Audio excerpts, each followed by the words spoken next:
આપણે માલધારી છીએ, ઘણા બધા મિત્રો બધા બેઠા છીએ, આપણને ખબર છે કે દૂધને અથવા દહીંને જેટલી તર જાડી થાય એટલું, બાકી અમુકના દૂધ તો હેડું ફૂટીને મરી જાવ, તર હું પોપડોય નથી બાંધતો સાહેબ.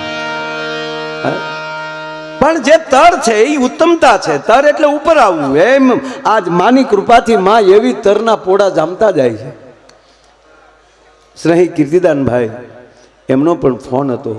માં આજ આપ બધાની કૃપાથી અને એક એશિયાનો મોટામાં મોટો આજની રાતે અમદાવાદમાં મોટો એવોર્ડ છે, એકવાર એને તાળીના ગળાથી સોનલ બીજના દિવસે કીર્તિદાનભાઈને એવોર્ડ મળ્યો. એ પણ એક મોટામાં મોટી યાદી રહેશે. એનું મન અહીંયા છે. મને કે શું કરાય? મેં કીધું મળે છે તો ને હાજરી દેવી પણ તમારે જરૂરી છે. અને બાકી તો માયાની કીર્તિ, કીર્તિની માયા છે બાપ માં બધામાં. એટલે એકવાર કીર્તિદાનભાઈને પણ તાળીઓના ગગડાટથી વધાવો. એમને બહુ સારો એવોર્ડ મળ્યો છે. અને જેણે લાલા ગીતમાં ગાયું છે ને આખું ફિલ્મ ઉપડ્યું છે.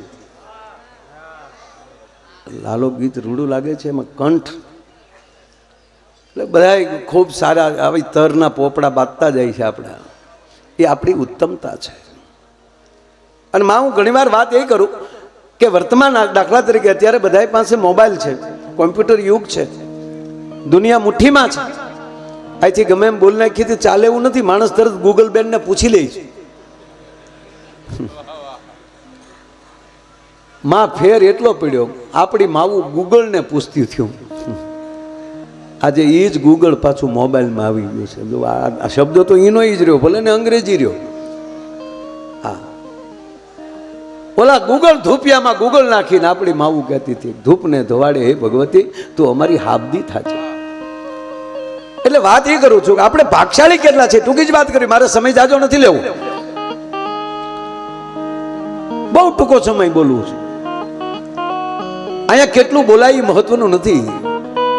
અહીંયા થોડુંક બોલાય અને માના શરણે શબ્દ અડી જાય.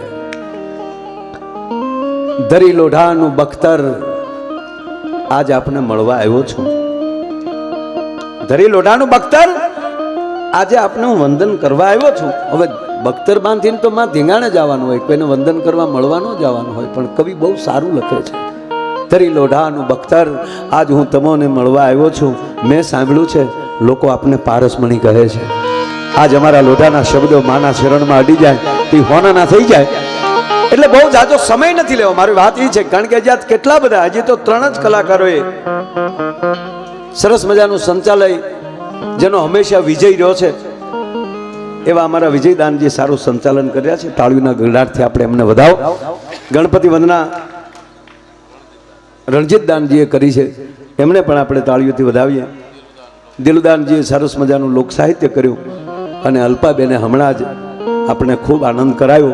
હજી દરેક કલાકારો, રશ્મિતાબેનને હજી સાંભળવાના છે, દરેક કલાકારો બધા સાંભળવાના છે. અમારા હરિઓમભાઈ ગઢવી એને પણ તાળીઓથી વધાવો, એને પણ આપણે સાંભળવાના છે. અને ટૂંક સમયમાં જ લાખોનો લાડીલો, ગીરનો રાજા અને દરેકના હૃદયમાં જેણે સ્થાન લીધું છે એવો રાજભા ગઢવી પણ ટૂંક સમયમાં જ અહીંયા સ્ટેજ ઉપર આવવાના છે. એટલે મેં કીધું એમ કે તમારી વચ્ચે બહુ સમય, એટલે વચ્ચે નહીં, બધાએ આ જ રીતે જ બોલવાનું. આમાં માં જાજુ ભરત હોય ને તો એક એક બધા ટેફો લઈ લઈને તોય ફૂલડું રૂડું થઈ જાય. પણ મારે એક જ વાત કરવી કે આપણે ભાગશાળી કેટલા છીએ. તમે અત્યારે ભણેલા ગણેલા ગૂગલમાં નાખો કે આજનું રેલવેનું બુકિંગ કેટલું છે, તેનો અર્થ એ થયો કે અત્યારે ટ્રેનમાં આજની રાતે અત્યારે ટ્રેનમાં કેટલા જતા હશે હમણાં ધબક ધબક ધબક. એક જણો તો ટ્રેનમાં મામ જાતો હતો ને તો ભખ દિન પીડ્યો, કોકને થયું કે ઊંઘ આવીશ, પણ બેભાન થઈ ગયો હતો. ડૉક્ટર બોલાવો, ત્યારે પીડ્યો બોલ્યો, ડૉક્ટર નથી બોલાવવા, ઓલાને કયો ના આવે, એની બગલ ઊંઘાઈ ગઈ. હવે ઘણાને એવા પાસે બેહવાનો વારો ટ્રેનમાં આવ્યો હોય છે ભી, એની પરિસ્થિતિ શું થઈ હશે. તો આજની રાત વર્તમાનની વાત કરું છું કે અત્યારે જે બેઠા છીએ ત્યારે જ એ જ ઘડીએ ટ્રેનમાં કેટલા ફરતા હશે, એસટી બસમાં કેટલા હશે, આકાશમાં પ્લેનમાં કેટલા હશે, પોતપોતાના વાહનો લઈને રોડે કેટલા હશે, કેટલા ખટારાના ગેર બદલતા હશે. અરે છોડો, કેટલા માણસો એના સ્નેહીઓના બાવડા પકડીને હોસ્પિટલમાં બેઠા હશે, કોક રોડ ઉપર પીડ્યા હશે. માને કહે કે કોઈને દુઃખની રાત ન જાય, પણ માં અમે એટલા ભાગશાળી છીએ કે અમે ક્યાંય નથી, અમે તમારા દરબારમાં આવો આનંદ કરીએ છીએ હોનલ બીજનો, એ અમને ગૌરવ છે. અને માને પ્રાર્થના કરીએ કે કોઈની એવી દુખિયારી રાત ન જાય, માં હવને સુખી કરે. અને એવી રાત જ્યારે મળી જાય ને, ક્યાંક બેહવાનું, સારી વ્યક્તિ સાથે બેસવાનો અવસર મળી જાય, ત્યારે માનજો કે હોનલની કૃપા છે, કુળદેવીની કૃપા છે. અને એની કૃપા થાય તો જ મેળ આવે. આપણે કઈ તાત્કાલિક સુધરી જાય એવું નથી ને, આપણે કઈ તાત્કાલિક થોડા સુધરી જાય તરત. આપણે હું ભણવા બેઠી ભણવા ભેગી નોકરી મળે? હે મેરા ભેગું ભૂત થાય કોઈ દી? એનું 12મું જાય, પછી એના હરાજ જાય, પછી હરાજમાં ન ભળે, અને પછી કે મારે બેહવું છે. એટલે 80 વર્ષ બેઠો ને 300 વીઘા વેચીને ગયો હતું. હવે નળિયા રહેવા દે. હમણાં અમારી સ્કૂલમાં એક વાલી આવ્યા ને આચાર્યને મળ્યા ખીજાવા કે 1 વર્ષ આ છોકરો તમારી નિશાળમાં મૂક્યો છે.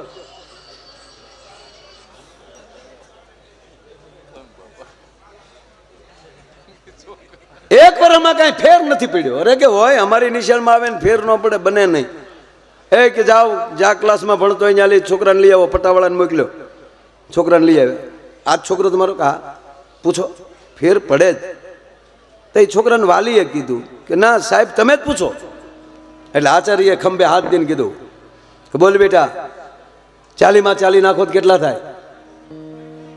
છોકરો કે 150.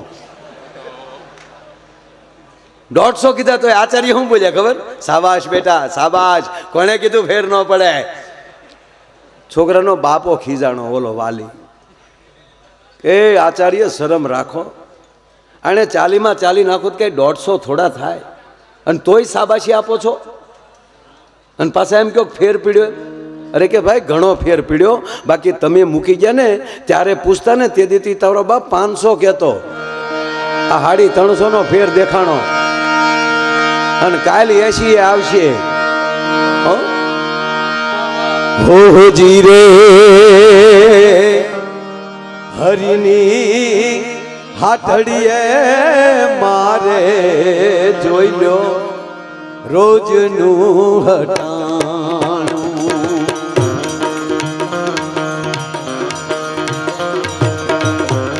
હરિની હાથડીએ મારે રોજનું હટાણું.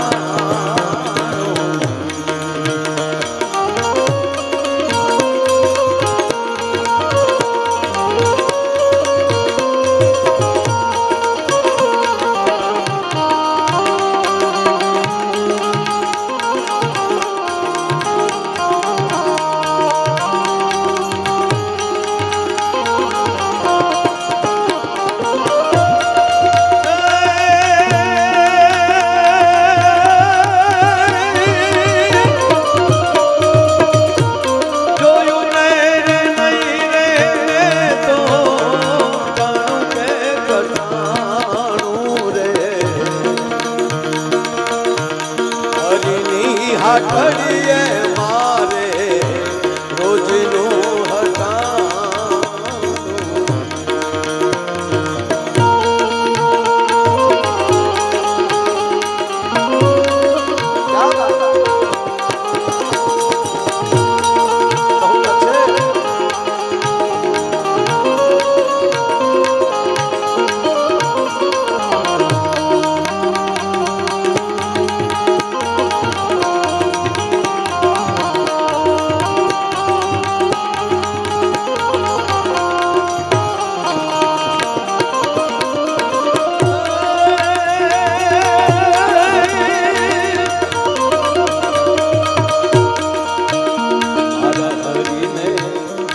જાને